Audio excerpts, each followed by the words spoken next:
자, 오늘 수요일 오후 시간 공부를 시작하겠습니다. 우리가 380장 찬송을 은혜롭게 불렀습니다. 이제 한 80분 정도 공부하도록 하겠습니다.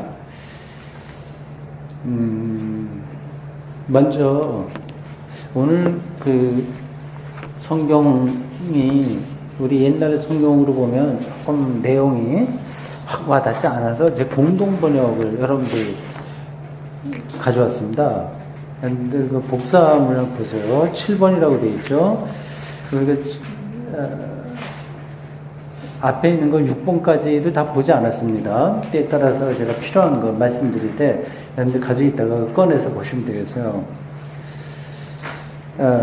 일단 오늘은 7번 한번 보시기 바랍니다. 그 성경을 그걸로 한번 읽어보겠어요. 두 가지 다 읽어봐야 되겠군요. 개역 개정. 우리가 지금 쓰고 있는 게 개역 개정입니다. 대구샘터교회가 원래는 예배 드릴 때 성경을 공동 번역을 했어요. 초창기에는 몇 년 동안에요. 공동 번역.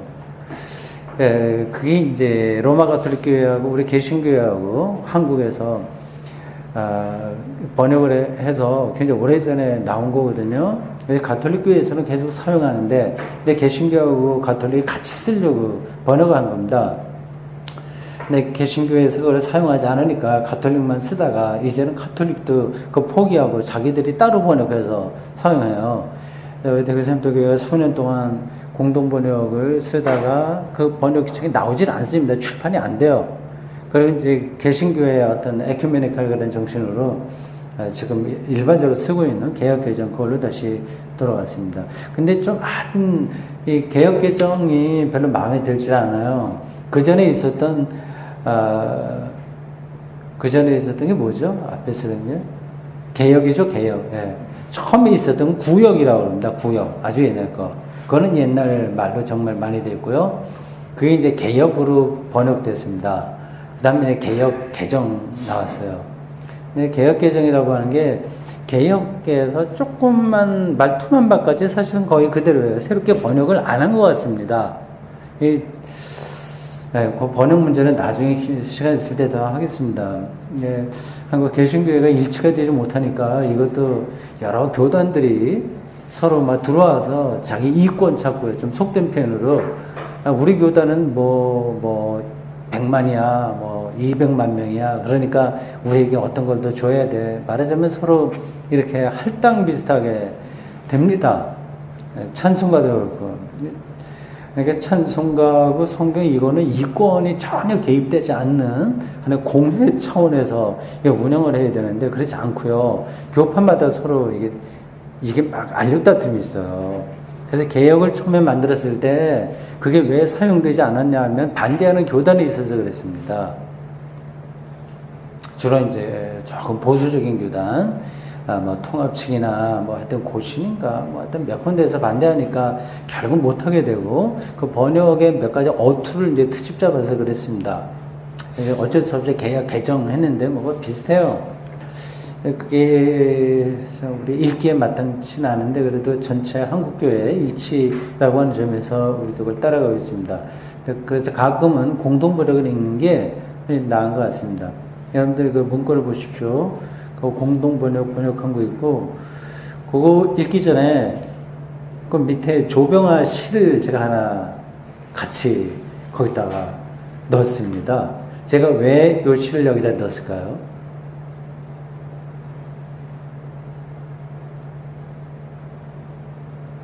칸이 비어서 그랬습니다. 아까워서 컴퓨터가. 자, 그럼 먼저 보세요. 시 먼저 얘기하겠습니다. 시 감상 먼저 하겠습니다. 요 책입니다. 조병헌 선생의 요 책. 문고판으로 나왔습니다. 옛날에 문고판을 청년들이나 대학생들 많이 사서 읽었거든요. 제가 학부 다닐 때 많이 있었어요. 근데 요즘은 잘 읽질 않네요. 좀 아주 값싸게 만든 게 한 건데 좋은 책들이 많이 있습니다. 범우사라고 하는 출판사에서 나온 범우문고 033번에 있는 조병아 시집입니다. 이거를 제가 2014년도에 어디서 구입을 했어요. 그래서 신은 신발 대충 읽었습니다. 오늘 칸이 비어서 뭐 하나 넣어야겠다 싶어서 가져왔습니다. 제목이 기다림이죠. 제가 읽어보겠습니다. 조병헌 시인이 아주 유명합니다. 수필도 쓰고요. 시를 아주 쉽게 써요. 근데 깊이도 있고요. 괜찮습니다. 기다리는 게 있다는 건 얼마나 생기로운 비밀인가. 가쁘게 여러분 가지고 있는 문건에는 기쁘게로 되어 있죠. 가쁘게예요. 제가 이게 타입을 치다가 이거 워드를 치다가 잘못됐습니다. 그거를 수정해 주세요. 가쁘게 목탁에 살아가는 나날을 이어주는 숨은 지하수 아닌가. 재미있죠? 표현이 그렇습니다. 기다리고 있다는 건 뭐냐 하면서 가쁘게 목탁에 살아가는 나날을 이어주는 숨은 지하수 아닌가. 이런 표현은 요 사람만 한 거예요. 근데 기다림이라고 하는 거를 다른 식으로도 표현할 수 있어요. 근데 이 조병헌 시인의 이 표현도 마음에 들죠? 가쁘게 숨이 가쁜 거죠. 그리고 목탁에 삶이 목이 타죠. 타지 않으신 분들 계세요. 근데 저 사람은 정말 재밌게 살아 보니까 뭐 여러 가지요. 탤런트, 가수, 혹은 뭐 연극인, 아니면 대학 교수, 변호사, 뭐 등등등 여러 가지 면에서 정말 멋지게 사는 것 같아. 우리가 이제 TV나 이런 데서 그런 한 면만을 봐요. 사람들 볼 때 한 면. 근데 한 면이라고 하는 것은 그 카메라 안에 잡힌 것만 들어오게 되는 겁니다. 그러니까 그 사람 전체를 담지 못해요. 그러니까 왜곡되는 수가 많이 있는 거죠. 그래서 아주 단란한 가정을 뭐 이렇게 TV에서 이렇게 소개해 준다면 사람들 머릿속에 저렇게 행복하게 사는 가정이 다 있네 이런 생각에 딱 있으면 그렇지 않아요. 이게 다 목탁이 살아갑니다. 살아가는 나날을 이어주는 숨은 지하수 아닌가. 표현이 멋지죠. 이런 건 이제 외워두는 게 좋은 거죠. 아까 제가 천국에 대해서 딱 신학적으로 설명했잖아요. 그런 거하고 시인들이 이렇게 표현하는 거하고 비슷한 작업이에요. 저는 신학적으로 표현한 거고 이분들은 문학적으로 그거를 표현하는 겁니다. 그러니까 문학적인 이러한 감수성 이런 것들이 있어야만 성경을 읽을 수 있어요. 성서기자들은 다 시인입니다. 기본적으로. 기다리는 게 있다는 건 얼마나 생기로운 비밀인가. 이게 마음에 확 닿지 않을 수도 있어요. 요거 첫 연, 기다리는 게 있다는 건서부터 지하수 아닌가. 이 네 줄로 된 이 연을 한 A4용지 한 2장으로 제가 쭉 설명해서 쓸 수 있습니다. 이 사람의 마음으로 들어가면 가능한 거예요. 그러니까 기다리고 있다고 하는 게 뭔지를 눈치를 못 채면 이건 이제 별로 와닿지 않게 됩니다. 뭘까요? 기다림이 있다는 건 뭐 아주 작은 거로는 뭐 결혼할 날짜를 기다린다거나 수능 시험 보고 합격 날짜를 기다린다거나 뭐 등등등등 그런 기다림들이 있겠죠. 그러나 그런 기다림만 있는 건 아닙니다. 우리가 뭐라고 딱 집어낼 수 없는 기다림이 있는 거예요. 예? 이것은 곧 우리의 영혼이 다 충족되지 않았다는 얘기입니다. 모든 인간의 이 기다림 속에 있는 거예요. 고도를 기다리며라고 하는 그 책도 있잖아요. 그게 있어야만 어떤 지하수와 같은 경험을 하게 되는 거죠. 네, 그거를 영적인 감수성으로 잘 예민하게 느끼며 살면 삶이 이렇게 봄비에 땅이 젖듯이 촉촉하게 젖듯이 그렇게 됩니다.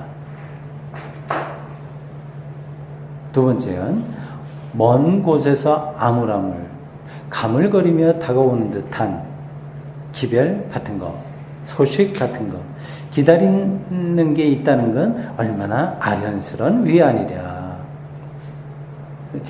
이건 다시 말하지만 멀리 여행 갔던 가족이 돌아온다거나 뭐 적금 탄 거 기다린다거나 그런 것만을 얘기하는 게 아닙니다. 그것도 일종의 기다림이긴 한데 그거는 그냥 궁극적인 기다림은 되지 못하는 거죠. 단 흥미거리예요.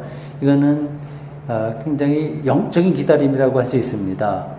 영혼이 충족되는 그러한 시간을 기다리는 거죠. 이렇게 말하다 보니까 이 기독교적인 신앙하고도 좀 맞물리죠. 기독교도 기본적으로 기다림입니다. 예수에 대한 기다림, 재림의 예수를 기다린다고 하는 거거든요. 재림의 예수를 기다린다고 하는 것은 생명의 절정이 우리에게 확연하게 발현되는 순간을 기다리는 거거든요. 이 말은 다르게 하면 그 어떤 것으로도 우리는 생명의 절정을 여기서 맛볼 수 없다는 이야기입니다. 다른 노력은 좀 필요하죠. 뭐 결혼을 한다거나 아니면 뭐 자식들 뭐 교육시키거나 그런 게 다 우리들의 열정들에 포함돼서 필요한 겁니다. 그건 우리가 살아가는 과정이에요. 그러나 결코 그런 것으로는 영혼의 기다림이 이제 세워지는 게 아니죠. 얼마나 아련스러운 위안이랴. 그런 거죠. 사방 천지 모두 차단된 것 같은 멍멍한 이 세상에서 엄동설안에 겨울 물처럼 숨쉬고 있는 기다림 같은 게 있다는 건 얼마나 애절로운 사랑이냐. 예, 표현이 재밌어요. 사방천지 모두 차단된 것 같은 멍멍한 이 세상. 엄동설안에. 예, 이거를 뭐 인생이 이렇게 저렇게 구겨졌다. 뭐 힘든 일이 너무 많다. 그런 것으로만 생각하면 안 됩니다. 아주 근원적인 멍멍한 삶이에요. 탐출구가 없는 게 우리 삶이죠. 이 조병환 시인이 얼마나 멋지게 살았습니까? 사실은 다 존경받고 자기 나름대로 이룰 거 다 이룬 사람인데 그래도 이 사람에게도 여전히 이 세상은 어때요? 멍멍한 거예요. 예, 엄동설한 것 같은 거예요. 무수한 사람들에게 채여 얼얼 방향을 잃고 허둥거리는 이른봄 벌레처럼 처진 자리에 아찔거리는 기다림 같은 게 있다는 건 얼마나 보살 같은 따사로움이랴. 비슷한 이야기가 반복되고 있어요. 표현 방법만 좀 다릅니다. 보일 듯이, 잡힐 듯이, 들릴 듯이 가까운 어느 곳에 기다림 같은 것이 아롱거리는 건 얼마나 잔인한 그리움이랴. 뭔가 영혼으로 충족될 것 같은 것이 어디 있는 것 같아서 그러한 간절한 기다림, 그런 것들 속에 사는 거죠. 근데 그게 결국은 완전히 해결은 안 돼요. 그래서 잔인한 그리움이라고 표현했습니다. 손에 잡힐 것 같은데 안 잡히는 거죠. 인간의 삶을 정확하게 지금 표현해내고 있어요. 기다림이 있다는 건 얼마나 고독한 긴 벌인가.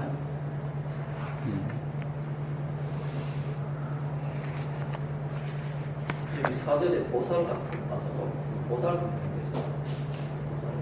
보통 이제 불교에서 뭐 보살님 이렇게 얘기하지 않습니까? 그리고 불교에서 나중에 어떤 자기들이 구원할 그러한 대상, 이런 사람들을 뭐 그 대상에 일컬어서 다 보살이다. 뭐 그렇게 얘기를 하는 걸로 내가 알고 있습니다. 혹시 더 알고 계신 분 계세요? 보살? 그렇죠. 예, 그러네요. 정말 스마트폰 좋다. 예, 부도자, 예, 보살. 그래서 불교에서는 여자 신자, 주로 여자 얘기하지 않나요? 여자죠, 여자. 예, 여자 신자들, 불교에서는 보살님. 근데 이렇게 많이 얘기도 합니다. 남자는 처사. 처사, 맞아요. 보살, 처사.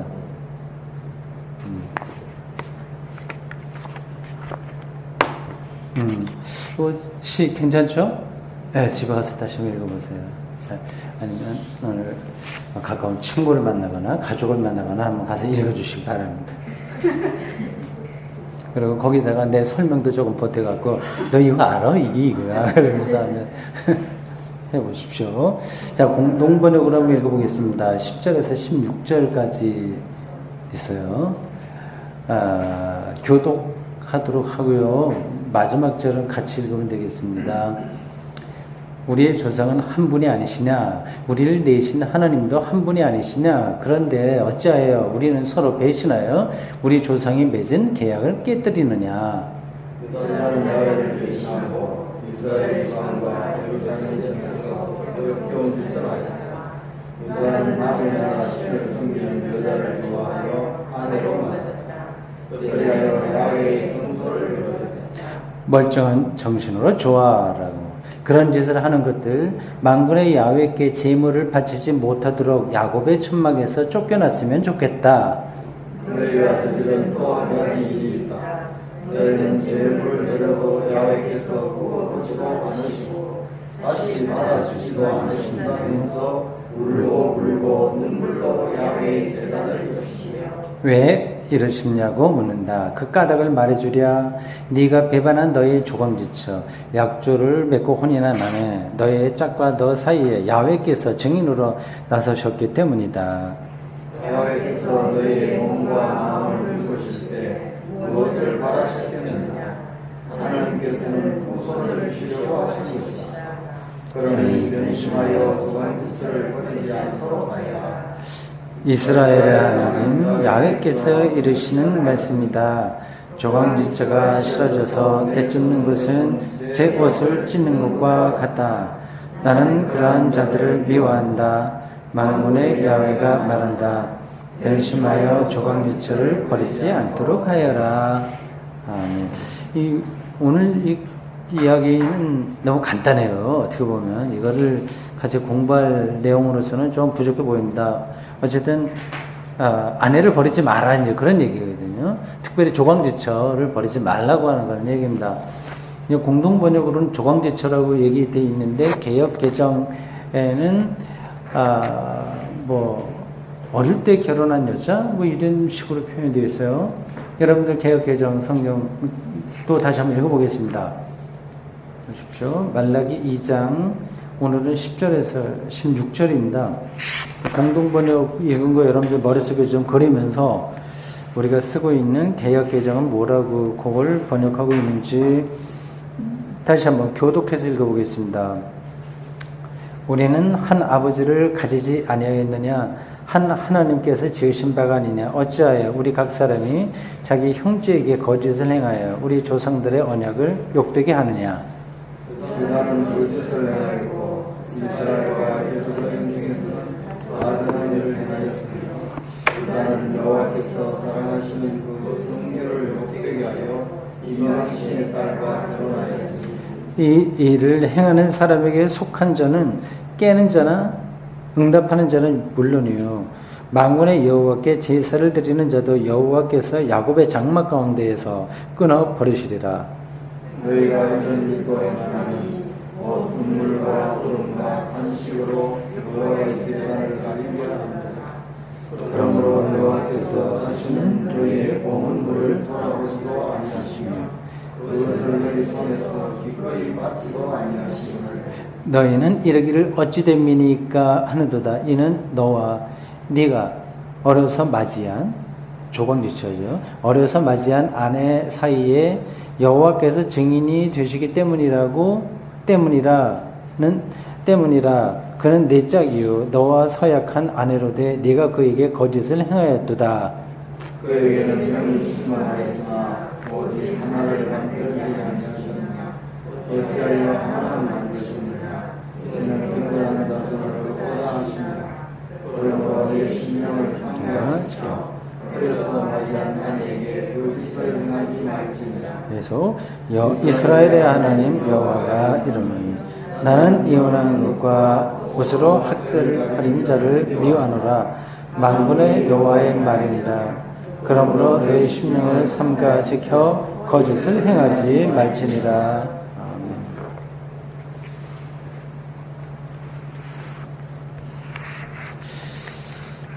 예, 개역 개정 번역이 조금 어색합니다. 12절 보세요. 이 일을 행하는 사람에게 속한 자는 깨는 자나 응답하는 자는 물론이요, 만군의 여호와께 제사를 드리는 자도 여호와께서 이렇게 나가죠. 그래서 깨는 자나 응답하는 자는 이렇게 번역되어 있으니 이걸 보면 깨는 자와 응답하는 자, 그러니까 어떤 거를 여기서 깨뜨려 버린다는 뜻으로 이해가 되잖아요. 예, 응답하는 것은 거기에 부응한다는 뜻인데, 그 공동 번역 보십시오. 이런 뜻이에요. 멀쩡한 정신이에요. 깨어 있다는 그런 뜻입니다. 좋아라 하는 거는 응답하는 거고요. 그렇고 14절도 보십시오. 개역 개정. 너희는 이르기를 어찌 됨이니까 이제 반론을 피는 거예요. 말라기의 질책에 대해서 유다 사람들이 그렇게 우리 뭐 잘못했냐 이제 그런 뜻입니다. 어찌 됨이니까 우리 잘못한 거 없다 이제 그렇게 얘기하는데, 이는 너와 네가 어려서 맞이한 아내 사이에 여호와께서 증인이 되시기 때문이라 됐고요. 그거 말고 그 다음에 15절. 그에게는 영이 충만하였으나 오직 하나를 만들지 아니하셨느냐. 하나를 만들지. 여기서 하나를 만들었다고 하는 것은 무슨 뜻처럼 들려요? 서로 둘을 이제 하나로 만들었다 이제 그 뜻이겠죠. 그건 맞습니다. 하나를 만들지 않으셨느냐. 이제 부부가 되겠다고 하는 거죠. 근데 어찌하여 하나만 만드셨느냐고, 만드셨느냐. 오직 하나를 만들지 아니하셨느냐. 어찌 하나만 만드셨느냐. 흐름이 굉장히 좀 그래요. 그렇죠? 예.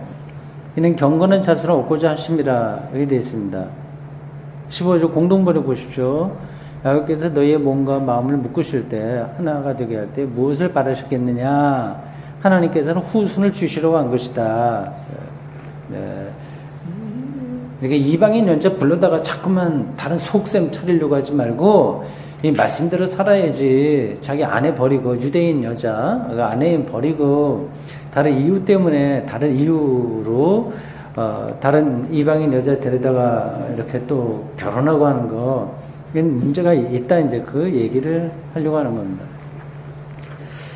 예, 어쨌든 지금 우리 개역 개정 성경이기 때문에 이걸 하여튼 열심히 읽어야 되고요. 잘 안 되는 부분이 있으면 다른 성경을 병행해서 읽어보시길 바랍니다.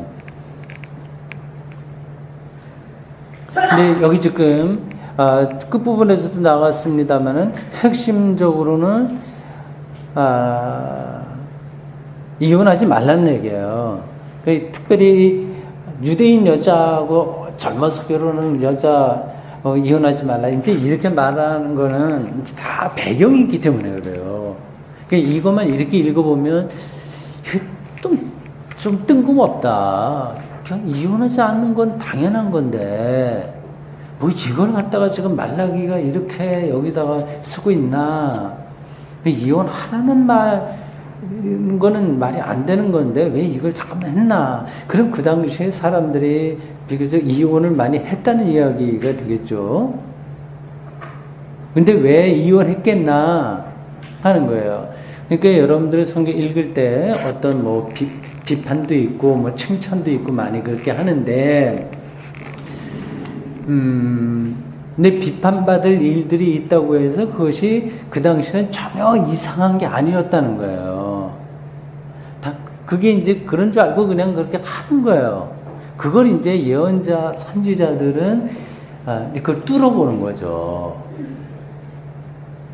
그래서 지금 우리가 이렇게 살아가고 있는 것이 우리 눈에는 뭐 크게 이상하지 않은 것처럼 보이더라도 그것이 잘못될 수 있는 가능성은 많이 있습니다. 그 당시에 사람들이 왜 이혼을 제법 했냐, 혹시 뭐 떠오르는 거 있어요? 그거는 아마 거의 불가능할 겁니다. 이거요. 그리고 이혼하는 것 자체가 문제인 것도 아닙니다, 사실은. 이혼 자체가 문제도 아닌 거예요. 어디 보면 이혼해라 그런 데도 있어요. 일부러 이혼 많이 하라는 얘기가 아니라 어쩔 수 없는 경우에는 이혼해라 고 이렇게 표현이 나와요. 예를 들자면 신명기 24장 한번 써보세요. 지금 오늘 주제가 이혼에 대한 거기 때문에 이혼하지 말라고 하는 거기 때문에 참고되는 것을 좀 여러분들에게 말씀드리겠습니다. 성경을 읽을 때 성경이 서로 상충되는 것들이 제법 있어요. 그걸 좀 염두에 두고 읽어야 됩니다. 신명기 24장 1절.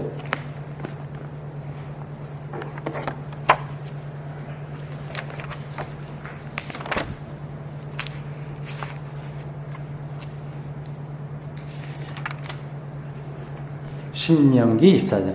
신명기가 굉장히 중요한 책입니다. 신명기, 신학 용어로 신명기 역사라는 게 있어요. 신명기 역사관, 신명기 신학이 있습니다. 그러니까 창세기서부터 출애굽기, 레위기, 민수기, 신명기까지를 신명기 학파의 신학이 녹아있는 책으로 보통 이야기합니다. 그러니까 구약에요. 여러분들이 상상이 되겠습니다만은 이렇게 단조롭게 하나의 신학만 있었던 게 아니에요. 여러 갈래의 학파들이 서로 논쟁을 하면서 하나님의 말씀이 뭐냐라고 하는 것을 저들이 찾아간 거예요. 그래서 서로 다른 의견들이 충돌하곤 했습니다. 근데 전체로 볼 때 구약 성경에서 가장 중요한 그 학파를 가리켜서 신명기 학파 이야기합니다. 보통 요즘에도 학문 세계에서 그렇게 하잖아요. 뭐 교육학에서도 그렇고 많이 합니다. 옥스퍼드 학파라든지 뭐 등등등등 하여튼 그런 학파들이 많이 있어요. 심리학도 심리학, 교육학, 뭐 법학, 뭐 물리학에서도 그렇고 어느 학파들이 많이 있습니다. 구약에도 여러 학파가 있었는데 가장 중요한 학파를 가리켜서 신명기 학파라고 합니다. 이제 그 이름을 받아서 이제 신명기서에 있는 거예요. 여기는 이제 하나님의 말씀이 아주 조목조목 다 율법으로 나와 있죠. 그 24장 1절에서 1절 제가 읽어보겠습니다. 들어보세요. 사람이 그 아내를 맞이하여 데려온 후에 이제 이런 표현들이 이제 구약의 고대인들의 어떤 남자 여자 관입니다. 요즘 이런 식으로 얘기하면 여성 신학자나 뭐 여성 운동하는 사람들에게는 정말 핀자 많이 들을 만한 그런 표현입니다. 아내를 데려오긴 무슨 데려와. 근데 옛날에는 이제 다 그렇게 생각했어요. 아내가 자기 소유를 생각했으니까. 재산으로 생각했죠. 자식도 마찬가지로 그렇게 생각을 했습니다. 근데 구약에는 이제 그런 표현들이 있는 걸 감안하고 읽어야 돼요. 사람이 아내를 맞이하여 데려온 후에 그에게 수치되는 일이 있음을 발견하고, 수치되는 일이 뭘까요? 우리나라 같은 데는 옛날에 여자 이혼할 수 있는 이유 뭐 몇 가지가 있죠? 7가지가 있다. 7가지. 네. 7가지의 여자 아내로서의 결격 사유가 있었다고 하는 거예요. 그 중에 하나가 질투하는 거. 여자에게도 질투라는 말이 표현되나요? 그러니까 남편이 바람을 피웠는데 이제 둘째 부인을 얻었는데 그거를 질투하면 그것도 이제 쫓겨나야 될 이유 중에 하나였습니다.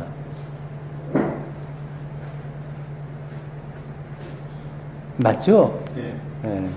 굉장히 크게 대답하시네요.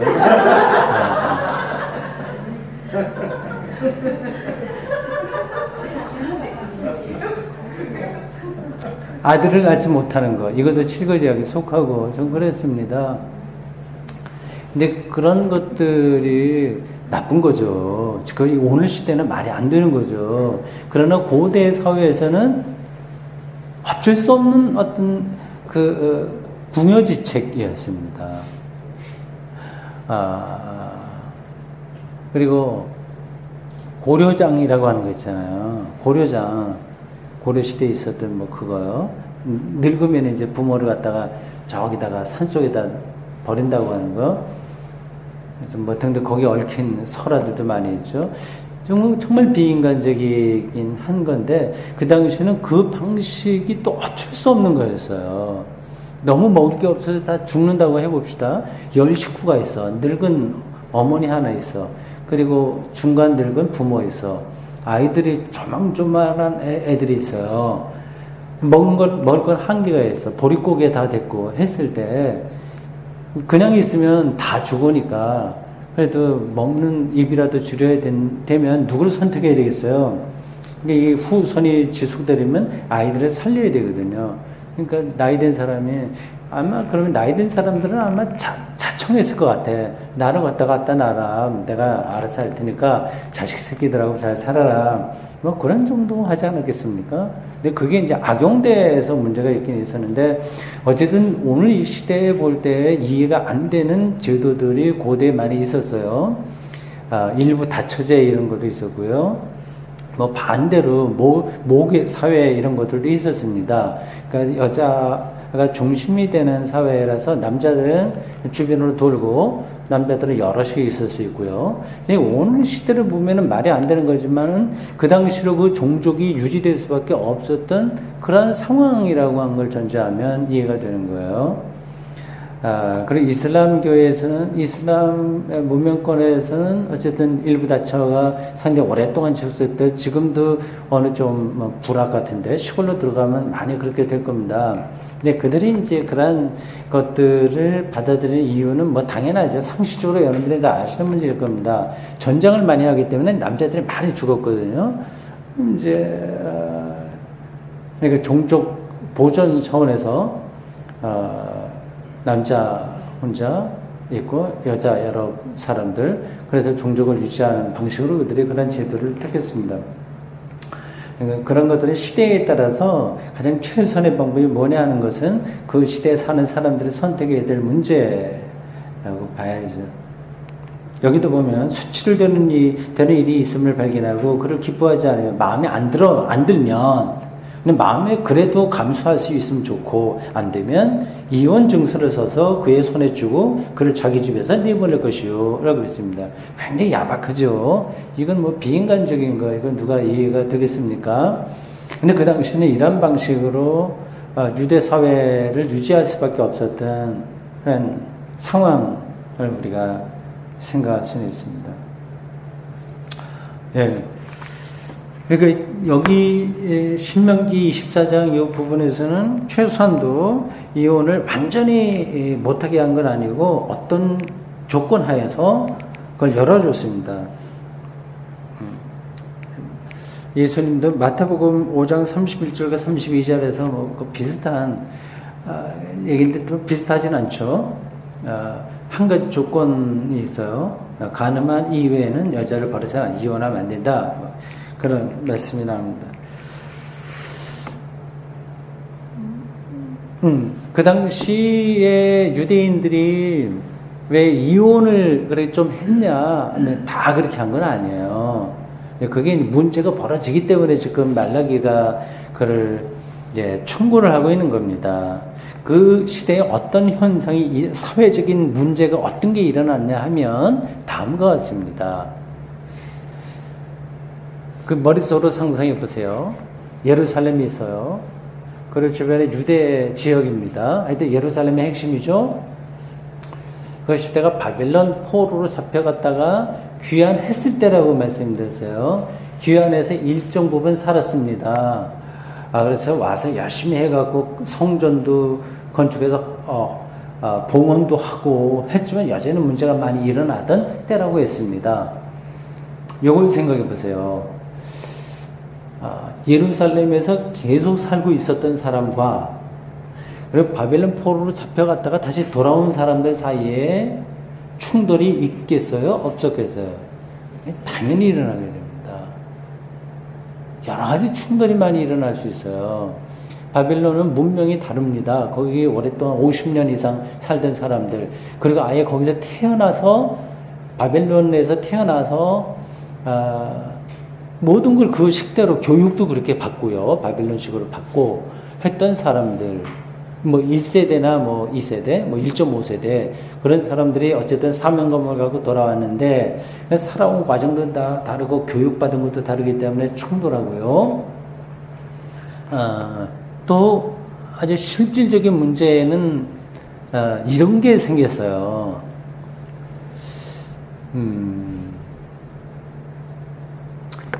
바벨론 포로 갔다 돌아온 사람들이 자기들이 여기서 이제 갈 때, 포로로 잡혀갈 때 살았던 땅, 이걸 찾고 싶은 거예요. 그리고 자기 아버지나 어머니한테 들었던 얘기 있을 거 아니에요? 어디 몇 번지에 가면 이거 우리 집이고 우리 땅이니까 네가 나중에 혹시 고국에 돌아가게 되면 찾아라. 그러니까 죽었을 수도 있어요. 유언하고 돌아와서 그거를 찾으려고 하다 보니까 거기는 어떻게 됐어요? 벌써 다른 사람이 다 차지하고 이미 등기등본 이런 것이 다른 데는 넘어가 버리고 많은 거거든요. 그렇게 두 세력 간의 충돌이 많이 벌어졌습니다. 우리나라도 아마 남북 통일이 갑자기 오게 되면 이런 일들이 벌어질지 몰라요. 옛날에 북에서 많이 남으로 내려왔거든요. 내려온 사람들이 기독교인이 일단 제일 많았고, 지주들도 많이 있었고, 그래서 그 땅을 찾고 싶은 사람들이 많이 있을 거예요. 찾을 수 있을지 없을지 모르겠습니다. 국제법이 어떻게 될지 모르겠는데, 이미 이제 가서 이거 우리 할아버지 땅이다 해서 내놓으라 그러면, 이건 굉장히 복잡하게 될 거예요. 근데 예루살렘에서 이제 그런 문제가 벌어졌고요. 또 문제는 예루살렘과 유대 지역에 많은 이방인 사람들이 들어와서 굉장히 견고한 어떤 물적인 토대를 갖고 사는 뭐 토호 세력이라고 하기는 그렇지만 상당히 주도권을 가진 사람들로 많이 살았어요. 그러니까 마치 이거는 우리가 일제시대 때 일본 사람들을 우리나라에 건너와서 그래도 좀 떵떵거리고 사는 사람도 있지 않았습니까? 자기 뭐 가져와서 뭐 투자해갖고 돈 벌고 하는 사람들. 비슷한 거예요. 그러니까 예루살렘에 그렇게 이방인 아주 뭐 하여튼 굉장히 세력이 있는 사람들이 다 자리를 잡고 있었습니다. 그래서 바벨론 포로로 갔다가 돌아온 사람들이 이제 어떤 터전을 잡기 위해서 이 복잡한 그 사회 속에서 가장 좋은 방법의 하나는 이 이방인 집의 여자와 결혼하는 거예요.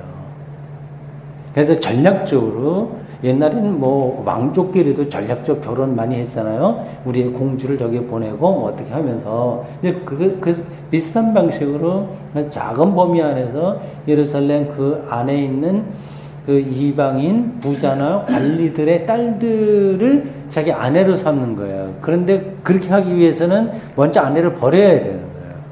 그러니까 이런저런 트집을 잡고 자기 원래 있던 아내를 버리고 유대인 여자를 버리고 이방인 여자를 데려다가 자기의 세력을 좀 넓히려고 하는 사회적인 풍조가 그 당시 있었습니다.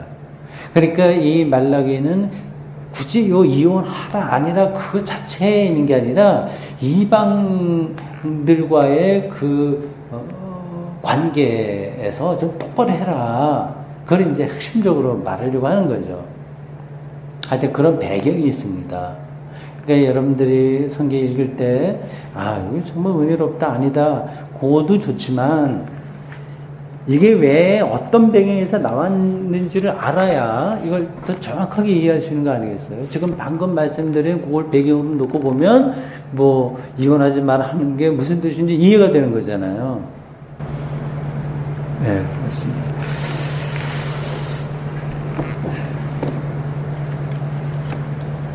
그런데 그 바빌론에서 박사님 포로로 잡혀갔다기보다는 바빌론에서 그 유대인들을 이스라엘들을 이렇게 이주시킨 거잖아요. 근데 바빌론에서는 그 유대인들의 거주지가 이주시킨 그 거주지가 있을 성경은 그 포로로 잡혀갔던 유대인들에게 유대성이 더 많았지 않았나요? 그 예루살렘의 이방인보다는 훨씬 네, 제가 알았습니다. 예. 그럼 무슨 뜻인지 전달이 됐죠? 예, 예 맞습니다. 그, 그래서 포로로 온 사람에 의해서 유대교가 형성되지 않았어요. 이제 꼭 그렇게 이제 이제 고국을 떠나서 이제 우리 시대로 말하면 일제 시대 때에 이제 그쪽 일본으로 공부하러 간 사람들이나 뭐 애국지사들 뭐 이런 중국이나 이런 데 간 사람, 다른 지역으로 갔던 사람들이 민족에 대한 마음이 더 많이 있을 수 있다. 그래서 그 사람들 중심으로 어떤 유대적인 전통 이런 것이 더 확고해졌지 않냐 이제 그런 얘기입니다.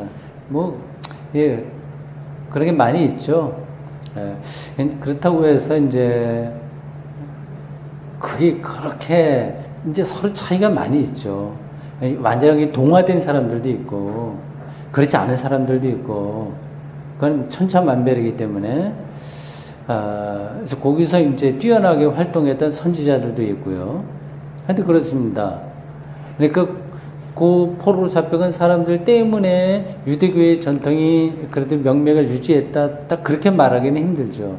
그들도 상당한 역할을 하긴 했지만 그들 때문에만 그렇게 된 건 아닙니다. 그 이외에 다른 지역에서 활동하던 사람들 있었고요.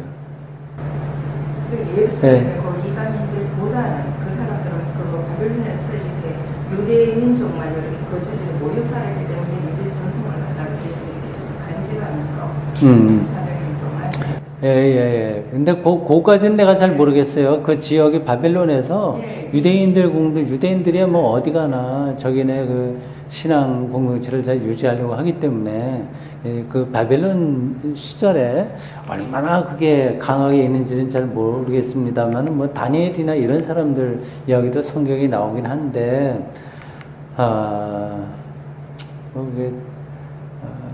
그런 사람들 때문에만 됐다기보다는 그런 역할을 한 사람들도 많이 있고 거기 완전히 바빌론에서 그 문명 가운데 완전히 떨어진 사람들도 있고 여러 가지 종류의 사람들이 있었다. 뭐 그런 정도로 생각하시면 되지 않을까 이렇게 봅니다. 자, 말라기에서 보세요.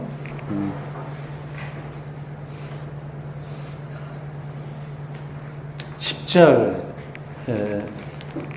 한 아버지를 가지지 아니했느냐 이렇게 나와요. 1장 6절에 나와 있는 거하고 좀 비슷합니다. 1장 6절 다시 돌아가 보십시오. 말라기서 1장 6절 내 이름을 멸시하는 제사장들아 나 만군의 여호와가 너희에게 이르기를 이렇게 돼 있죠. 그 다음 아들은 그 아버지를 종은 그 주인을 공경하는 그러니까 아들과 아버지, 종과 주인 뭐 이런 비유를 한 것처럼 여기 10절에서도 아버지라는 그런 비유로 설명하고 있습니다. 특별한 관계라고 하는 거죠.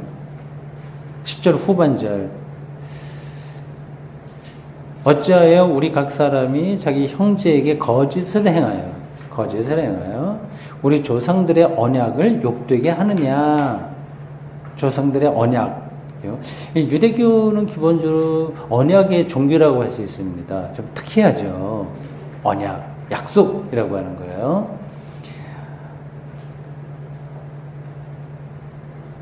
부터 족장들하고 그 약속이 처음으로 시작됐습니다. 크게 보면 그 족장들과의 약속이 있고 두 번째는 그 민족 전체와의 약속이 있습니다. 그 관계가 어쨌든 약속으로 되어 있어요. 그러니까 아브라함과 맺은 약속, 그죠? 이삭에게도 그렇고 족장들이에요. 예, 아브라함에게 하나님과 아브라함 사이에 맺은 약속, 그거는 하늘의 별처럼 땅의 티끌처럼 조상 후손들을 어떻게 하겠다고 하는 그런 약속이 있고요. 근데 조금 더 올라가서 창세기 그 노아 홍수에서도 하나님의 약속이 나오죠. 이후부터는 내가 이 세상을 물로 멸망시키지 않겠다. 그 증거로 뭐를 보여주죠? 무지개를 보여주는 그런 약속이에요. 근데 참 약속 이라고 하는 그 개념으로 하나님을 이해한 유대 민족은 특이하긴 합니다. 특별하긴 합니다. 근데 크게 보면 하여튼 노아 홍수는 이거는 아주 옛날 거기 때문에 좀 접어두고요. 족장들과 맺은 약속이 있고요. 또 하나는 시내산에서 모세를 중심으로 한 민족과 맺은 그런 언약이 있습니다. 약속이 있어요. 그러니까 아브라함과 맺은 약속은 구두 약속이라고 한다면 이 시내산에서 모세를 대표로 한 그 시내산 약속에서는 그런 것들이 문서로 쫙 이렇게 내려오게 된, 물론 처음부터 문서가 된 건 아니지만 추후로 이제 문서가 되죠. 그런 특징이 있습니다. 그래, 언약을 왜 너희들 깨려고 하느냐, 이렇게 이제 지금 말라기가 충고를 시작합니다. 11절. 이제 그걸 조금 더 구체적으로 얘기합니다. 유다, 이스라엘, 예루살렘 이렇게 반복되고 있죠. 유다, 이스라엘, 그럼 똑같은 나라를 가리키는데 명칭만 달라요. 그 유래가 조금씩의 차이가 있습니다. 유대는 거짓을 행하였고 이스라엘과 예루살렘 중에서는 가증한 일을 행했다. 근데 결국은 이방인 사람들과 혼인하고 뭐 그런 것들을 좀 가리키고 있습니다. 그 11절 맨 끝부분 보십시오. 이방 신의 딸들과 결혼하였다. 이방 신들의 딸, 이방인들과의 결혼이죠. 이건 율법에 거듭거듭해서 엄중하게 경고로 주어진 말씀입니다. 한번 참고 구절을 찾아보시겠어요? 출애굽기 34장 16절. 출애굽기 34장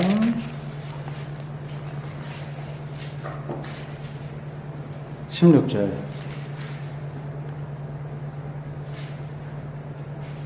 이렇게 되어 있습니다. 또 네가 그들의 딸들을 네 아들들의 아내로 삼음으로 그들의 딸들이 그들의 신들을 음란하게 섬기며 네 아들에게 그들의 신들을 음란하게 섬기게 할까 함이니라. 이방인들과 결혼하지 마라. 그런 거죠. 이거는 그들이 그런 방식으로 자기들의 혈통을 유지해야만 생존할 수 있다는 그러한 선지자들의 생각입니다. 만약에 이런 것들 우리가 문제적으로 받아들여야 된다면 믿지 않는 사위 보면 안 되는 거지. 믿지 않는 며느리 보면 안 돼요. 문자적으로 이렇게 따르게 되면 그렇다고 하는 거죠. 그 당시에는 이제 이방인들은 아주 나쁘게 표현해서 지옥의 불쏘시개로 쓰기 위해서 만들었다 이런 정도까지 극단적으로 생각하는 유대인들이 있었으니까요. 하여튼 그런 것들이 유대에 계속해서 내려온 하나의 정신이라고 할 수 있습니다. 근데 이게 참 쉽지 않아요.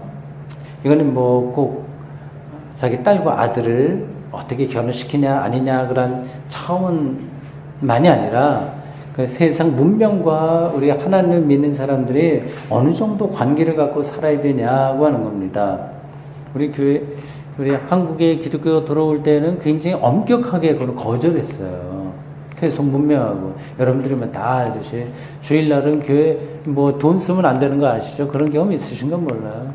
뭐 극장 가는 건 물론도 안 되고. 그 교회 안에서 연극을 한다거나 뭐 기타를 친다거나 뭐 그런 것도 불경하게 생각을 했습니다. 그럴 정도였습니다. 그 복음, 그 하나님 신앙과 이 세속의 관계는 굉장히 설정이 어렵습니다. 때에 따라서 조금씩 달라요. 완전히 구분한 때가 있었고, 완전히 섞여진 때가 있었고, 뭐 등등등 여러 가지 관계가 있었습니다. 그것에 대해서 좀 더 신학적으로 설명을 잘한 책이 리차드 니버의 그리스도와 문화라고 하는 책이 있습니다. 그런 부분에 대해서 조금 더 정확하게 알고 싶으면 그 책을 보시면 돼요. 그리스도와 문화, Christ and Culture. 여기 영어 번역된 거죠. 그리스도와 문화. 리차드 니버라고 하는 미국의 유명한 윤리학자가 쓴 책입니다.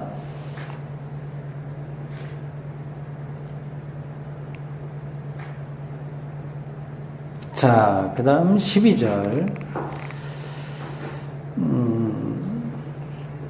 조금 더 강하게 나가죠. 이렇게 말합니다. 중간 보세요.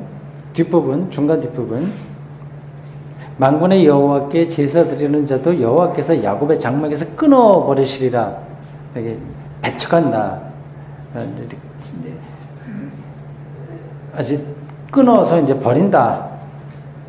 아주 강하게 이야기를 하고 있습니다. 이제 이방 여자와 결혼하게 되면 결국은 이 공동체를 훼손하니까 그런 쫓아내버려야 된다. 그런 이야기입니다. 이 말라기가 왜 이렇게까지 강력하게 이야기했느냐 하면 앞서 제가 잠깐 비쳤습니다만 사실 이방 여자와 결혼하는 것 자체가 결정적으로 문제가 되는 건 아닙니다. 그는 이방 문화가 그렇게 두기 때문에 그렇게 되는 거예요. 근데 그건 어쩔 수가 없는 거예요. 이방 여자와 결혼한 이방 여자는 어릴 때부터 그런 데 살았잖아요. 이방식으로 살지 않았습니까? 그러니까 우리 지금식으로 얘기하면 굉장히 뭐 돈만 하는 집에서 자란 여자가 있다고 한다면 그 여자는 남자가 결혼해서도 계속 머릿속에는 그것만 남아있을 거거든요. 근데 그렇게 되면 돈만 아는 삶이 아니라 하나님을 섬기는 게 중요하다고 하는 게 그 사람에게 잘 들어가지 않고요. 오히려 자기 남편이나 아내를 그쪽으로 끌어갈 염려가 있는 거죠. 그래서 이렇게 지금 성서는 단호하게 이방 사람과 거래하지 마라 이렇게까지 얘기했습니다. 근데 그도 그럴 밖에 없는 건 그 당시 상황이 그래서 그런 거예요. 지금 이런 말씀을 들고서 아까 말씀드렸듯이 교회 안 되는 사람하고는 결혼도 하지 말고 어떻게 해야 돼 그런 뜻이 아닙니다. 지금은 이제 그런 어떤 민족, 어떤 지역 전체가 하나의 종교로 되어 있는 게 아니라 종교 다원사회고 그 개인이 중요하기 때문에 아내와 남편이 다른 종교 생활을 할 수도 있을 정도로 개인의 주체성이 강조된 시대이기 때문에 뭐 이걸로 예수 믿지 않은 사람과 결혼해야 된다 안 된다 뭐 그걸 말할 건 없습니다. 우리는 성서 시대를 이야기하는 거예요. 유대인들의 생존이 그 당시에 굉장히 확고했겠습니까? 위태로웠겠습니까? 당연히 위태로운 거예요. 한 발만 잘못 디디면 완전히 뭐 백척간도에 올라선 거하고 비슷합니다. 사실은요. 아주 작은 나라에서요. 그리고 주변에 제국들이 오죽이나 많습니까? 그 대다수의 작은 나라들은 되게 어떻게 돼요? 때로 다 흡수돼요. 다 흡수됐습니다. 다 그렇게 됐어요. 이 유대만 남은 거예요. 이 사람들만. 근데 그렇게 남게 되는 이유가 강력하게 이방 문명에 대해서 항거했기 때문에 그렇습니다. 그런 것의 단적인 예로 결혼하지 마라 이방 사람들하고 이렇게까지 얘기를 했어요. 그렇게 하다 보니까 그 지역 사회에서 뭐 기름 떠돌듯이 굉장히 조금 유대 사람들의 미움을 많이 받았습니다. 자기들끼리만 똘똘 뭉치고 뭐 이렇게 하니까요. 그리고 머리도 좀 괜찮은 것 같고요. 뭐 노벨상 뭐 등등 얘기하는 얘기 있죠. 하여튼 뭐 유대의 피를 가진 사람들의 노벨상에 뭐 몇 프로 가지고 있다. 자기네 민족의 숫자 인구수에 비해서 뭐 몇십 배 많게 받았다. 머리가 좀 이상하다. 뭐 그런 얘기를 하는데 뭐 그런 거는 뭐 별로 제가 보기엔 중요한 것 같지는 않은데 오랜 역사를 통해서 굉장히 그 생존의 위기를 많이 느꼈기 때문에 이 다른 민족에 대해서 굉장히 알레르기적인 반응을 일으키면서 자기 속으로 점점 이렇게 들어오게 됐습니다. 그런 것들이 이제 율법 이런 데 많이 표현되어 있습니다. 다른 때 제가 한번 말씀드렸습니다만 이게 하루 이틀 된 문제가 아니에요. 유대 문제는 몇 천 년 동안 내려온 거고 히틀러가 유대인들을 몇백만 명 가스실로 보냈다고 한 그 반인륜적인 있을 수 없는 그러한 일들이 벌어지게 된 것은 그 완전히 미친 사이코와 같은 아주 인격에 파탄된 그러한 그 히틀러 한 사람 때문에 그렇게 된 것이 아니라 그건 유럽 전체의 생각이 그렇게 모아진 겁니다. 그러니까 유대 사람들은 다 싫어했어요. 유럽에서요. 그러니까 이 히틀러 하는 행위를 보고 못마땅하긴 하지만 그러나 속으로는 박수를 치는 사람들이 있었던 거예요. 그러니까 이게 가능한 겁니다. 히틀러가 억지로 자기가 총칼로 이 힘을 잡은 게 아니에요. 다 선거를 해서 합법적으로 그 정권을 잡은 겁니다. 선동한 거죠. 그 식으로. 속에 이제 들어있던 것들을 막 불을 붙여갖고 선동해서 나쁜 쪽으로 나를 끌고 갔습니다. 어쨌든 이 유대민족은 생존의 위기 속에서 끊임없이 배타적으로 행동할 수밖에 없었고 그 중에 하나가 이방인 여자와 결혼하지 마라 였었는데 그것이 율법에도 많이 들어와 있는데 바벨론 포로에서 돌아온 상태에서 이제 거기에 안착하고 세력을 잡기 위하여 이미 권력을 가지고 있었던 이방인 사람의 여자들과 결혼하고 또 본처는 버리고 하는 일들이 벌어졌기에 지금 말라기가 아주 단호하게 그를 비판하고 있습니다. 13절 너희가 이런 일도 행하나니 곧 눈물과 울음과 탄식으로 여호와께 제단을 가리게 하는 듯 울고불고 야단 법석으로 너희들이 예배를 드리고 있는데 그리고 13절 중간에 가면 봉헌물을 드리고 있는데 하나님께서 받지 않으신다. 그 얘기입니다.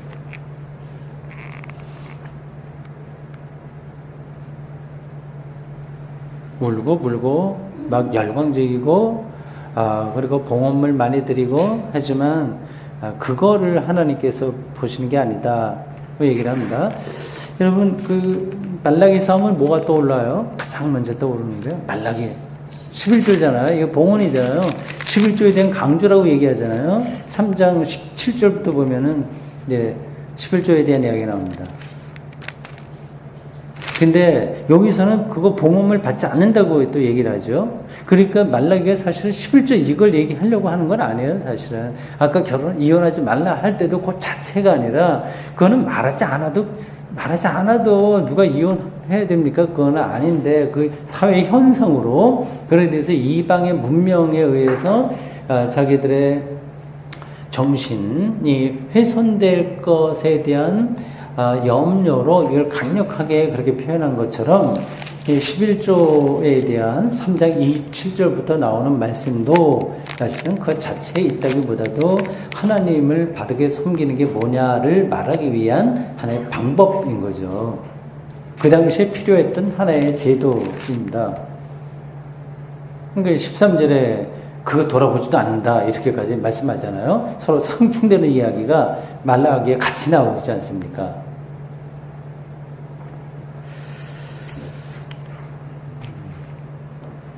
14절 그렇게 한참 말라기가 이야기하니 반론이 나오는 거예요. 어찌 됨이니까 무슨 말이냐 지금 말라기 너 지금 말도 안 되는 소리 하는 거 아니냐 이겁니다. 우리 잘하고 있다. 근데 뭐 하나님이 받지도 않고 뭐 그런다고 왜 말도 안 되는 소리 하고 있냐 하는 거죠. 그러니까 어떤 것이 정말 옳으냐 그러냐 하는 것이 참 위험한 겁니다. 쉽지가 않아요. 자기들은 울고 불고 열광적이고 정말 나름대로 진정성을 갖고 제사를 드리고 봉헌물도 바치고 하는데 말라기가 볼 때는 그걸 받지 않으신다 이렇게 이야기했고 그 사람들은 한다 정말 우리가 열심히 잘하고 있다 이렇게 말하는 거예요. 그 뒤로 계속해서 그 여자 이혼에 대한 이야기가 나오고 있습니다.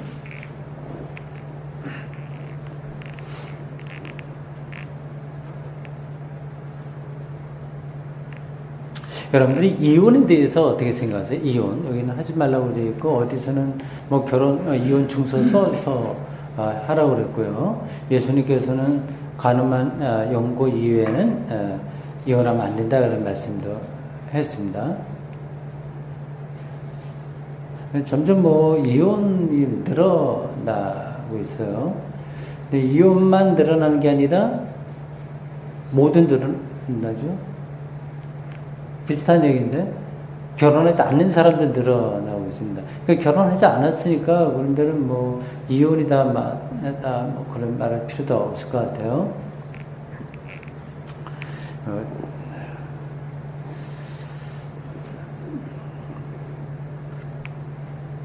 언젠가 제가 그 장경동 목사님 설교 한번 들은 적이 있어요. 그때 설교 비평 아주 오래전에 한 십몇 년 전에 그런 기억이 납니다. 그분의 설교 시간에 공부 시간인가 설교 시간인가 아니면 부흥회 갔을 때인가 그러네요.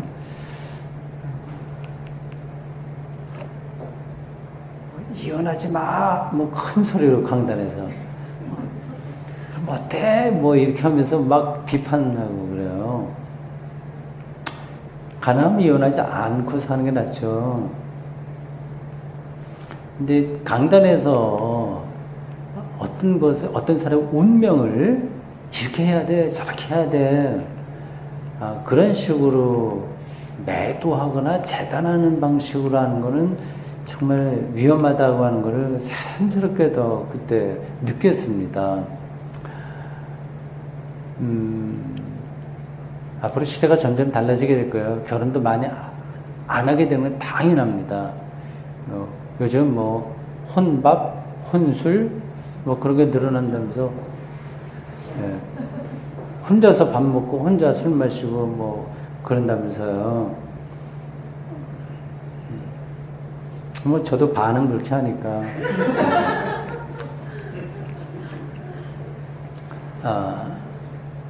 그리고 점점 결혼의 필요성을 느끼지 않고요.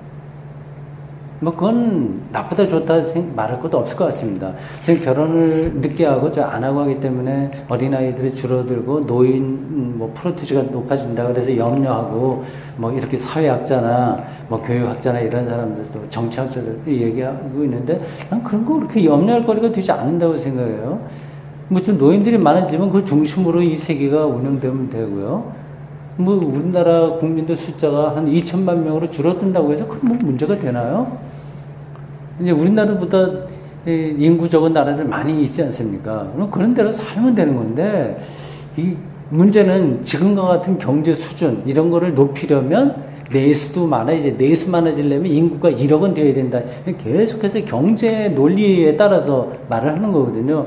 그런 거 그냥 다 내려놓고 젊은 사람은 젊은 식으로, 나이 든 사람은 나이 든 방식으로 삶을 풍요롭게 누리고 돈이 좀 적더라도 뭐 그런 방식으로 나가게 된다면 인구수가 좀 줄어들어도 뭐 그게 큰 문제일까 생각이 듭니다. 이게 무슨 말씀 드리려고 하느냐면 이혼이라고 하는 것도 나는 가능하기도 하고 뭐 그렇다고 해서 쉽게 이혼하는 것도 좀 경솔한 것 같고 중요한 건 늙으면 늙은 대로 삶의 풍요로움을 누려야 되고 어린아이는 어린아이대로 삶의 풍요로움을 누려야 되는데 방식은 다르단 말이에요. 그러니까 이혼해야 되냐 말아야 되느냐 하는 그런 관점에서도 어떤 게 삶의 풍요로움을 누릴 수 있는 길이냐에 따르는 게 옳은 게 아닐까 이런 생각이 들어요. 근데 그건 이것도 주관적인 겁니다. 삶의 풍요로움이라고 하는 게 쉽지가 않아요. 그래서 그런 문제 갖고는 저하고 상담하지 마시기 바랍니다. 답을 줄 수가 없어요. 근데 어떤 여자분들은 굿하다가면서도 참고 살거든요. 만약에 우리 딸들이 그런 경우라면 뭐하러 사니? 내가 그럴 거예요.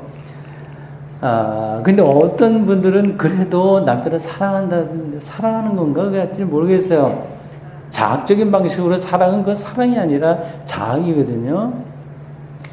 뭐 짧은 삶인데 그렇게 살아야 되나. 그리고 현재 이제 여성들도 경제력이 높아지니까 옛날에는 그게 전혀 없어서 안 되고, 그리고 이제 법 제도 같은 것들이 지금 많이 좋아지는 것 같아요. 평생 전업주부만 살았다고 하더라도 이혼할 때는 정당한 재산을 분할받을 수 있다면서요. 그렇죠? 예. 예. 그건 마땅하게 그렇게 해야 될 것 같습니다.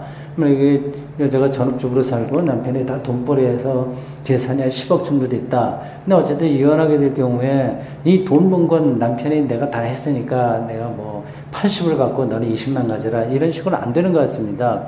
반반씩 나눠서 노후 생활을 할 수 있다면, 그것도 괜찮다. 그 생각이 돼요. 일본에서 일어난 현상이라고 합니다만, 조론이라고 있다고 그래요. 조론. 들어봤어요?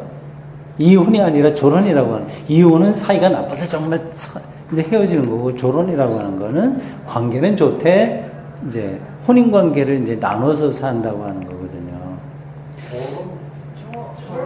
조론, 졸혼. 조론. 미안합니다. 발음이 나쁘고요. 어떠세요? 매력적이에요? 아니, 그것도 어떻게 보면 괜찮은 방식인 것 같아요. 그렇게 갈지는 모릅니다. 인류의 미래는. 네, 그렇죠. 졸혼.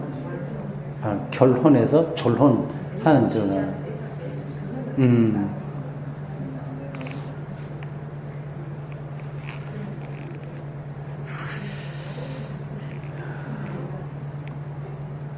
네.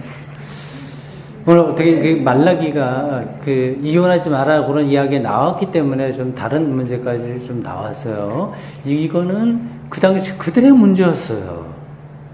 바벨론 포로 이후 515년에 헌당하고 그래도 이 사회가 복잡하고 만족할 만한 것들이 이루어지지 않자. 그리고 성전 예배는 형식주의에 떨어지고 그리고 정말 하나님에 대한 경외심이 속에서 나오지 않자 말라기가 이제 학계 스가랴 이후로 나와서 지금 이렇게 제사장들하고 지도자들, 유대 백성들, 그리고 바벨론 포로 이후 시대에 여기서 출세해 보려고 하면서 이방인들과 혼인 관계를 맺고 있는 사람들에게 따끔한 비판을 내린 거거든요. 우린 그가 말한 것을 구체적으로 다 따라갈 수는 없습니다. 중요한 것은 하나님에 대한 신앙을 우리가 바르게 한다고 하는 것이 뭔가를 늘 생각해야 되는 거예요. 그거 고정되어 있지가 않습니다.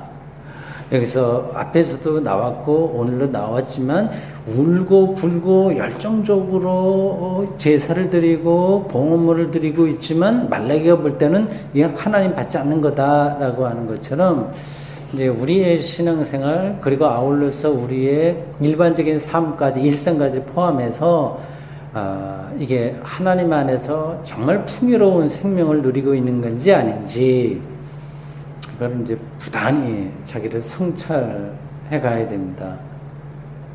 네, 정답은 성경에서 딱 끌어낼 수는 없어요. 그들이 어떤 문제로 고민했는가를 우리가 생각을 하면서 오늘 이 시대에서 우리가 길을 찾아야 되겠죠.